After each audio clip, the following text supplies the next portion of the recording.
Rubio, Vance see growing speculation over their 2028 ambitions, by Julia Manchester.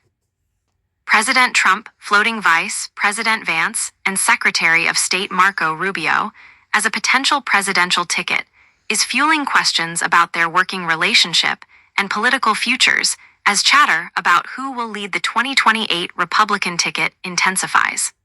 Vance and Rubio have a history of teaming up during their tenures in the Senate, but talk of a Vance-Rubio ticket has left some political watchers wondering about a rivalry brewing between two figures who are gunning to be number one. Many Republicans, meanwhile, are excited by the prospect of the two teaming up to succeed Trump. Romulus and Remus here, the sons of MAGA, uniting and heading into 2028 on firm footing for the future, mused Republican strategist Matt Bartlett. The prospect of a potential 2028 run from the vice president seemed to be on young conservatives' minds on Wednesday, when Vance headlined a Turning Point USA event at the University of Mississippi. Vance was met with chants of 48 during his address to students. "Let us not get ahead of ourselves," he responded. Polling suggests if the 2028 primary were held today, Vance would be on solid ground. According to a University of New Hampshire poll released this week, 51% of likely GOP New Hampshire said they would back Vance for the nomination. "That is just shocking right now for a presidential primary," Bartlett said, referring to Vance's lead in the poll 3 years out from the 2028 election. The same poll showed former UN Ambassador Nikki Haley at 9%, followed by Director of National Intelligence Tulsi Gabbard at 8% and Rubio at 5%. "There is no one more beloved other than the president right now than J.D. Vance," Bartlett said. Second would be Marco Rubio, someone who was a traditional Republican and transformed into an articulate MAGA speaker. Vance denied there would be any tension with Rubio in an interview on Wednesday, calling the Secretary of State his best friend in the administration. The vice president added that any discussions about 2028 were premature. "They got along in the Senate, but they have gotten a lot closer in the cabinet.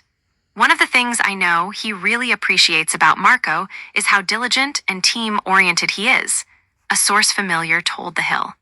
Republicans argue the idea of a Vance-Rubio ticket is a no-brainer for the party, saying it would unite the populist wing of the party under Vance and Rubio's more traditionalist, hawkish wing. "They balance out all wings of the GOP, plus they are both young. They are the next generation and they also bring different assets to the table," said Ford of Connell, a Republican strategist. Others push back on the idea that Rubio and Vance represent different GOP factions, with the source familiar calling it bullshit. In the Senate, Vance and Rubio co-authored the Teamwork for Employees and Managers Act that pushed to allow employees to go around unions during negotiations with their employers. The two also signed onto a letter with Senator Josh Hawley, Republican from Missouri, calling on the Biden administration to block Nippon Steel's acquisition of U.S. Steel. Vance and Rubio have accumulated enormous power within the White House, critical for them as they seek to position themselves as experienced leaders and take credit for the administration's successes. The two have most recently played leading roles in brokering and maintaining the Israel-Hamas ceasefire, as well as helping lead the Trump administration's efforts to end Russia's war in Ukraine. Vance's former National Security Advisor, Andrew Baker, is the co-deputy National Security Advisor at the slimmed-down National Security Council.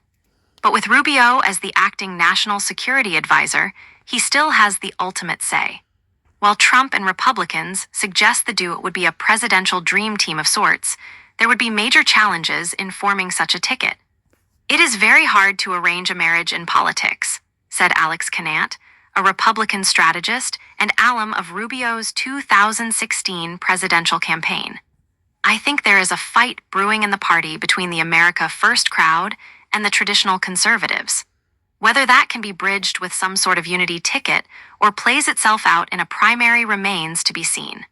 Rubio is no stranger to the idea of a unity ticket. The then-senator rejected an offer from Senator Ted Cruz, Republican from Texas, to form a partnership to stop Trump in the 2016 presidential primary. The then Florida senator dismissed the idea as House of Cards stuff during an MSNBC town hall during the primary. Some strategists warn that Trump anointing a presidential ticket ahead of a primary contest would be perceived as undemocratic. Furthermore, political observers say it is unlikely that Vance and Rubio would voluntarily run as vice president given their experience and ambition. Nobody runs to be vice president, Canant said. But for the president to anoint a unity ticket would be totally unprecedented in American politics, but everything about Trump is unprecedented. Still, vice presidents are picked strategically. Trump's pick of then Indiana Governor Mike Pence in 2016 was largely viewed as the president looking to shore up the powerful white evangelical wing of the Republican Party. Vance was seen as a next-generation pick in the GOP's effort to win over younger voters.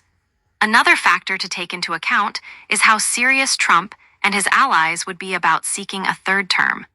While the president publicly talked about the possibility of pursuing a third term this week, he has noted he is not allowed to run for a third term. There are Trump allies, including former top advisor Steve Bannon, who insist there are loopholes the president can go through to run for a third term. If he is not angling for some sort of third term himself, he wants to be firmly in control of the nominating process, Canant said. I think he is signaling that this is a decision he will make. Canant warned against speculating too much about the future GOP ticket, noting, "We are an eternity from 2028. Speculating on who will be vice president is probably as counterproductive as speculating about who will be the nominee this far out," he said. Laura Kelly contributed.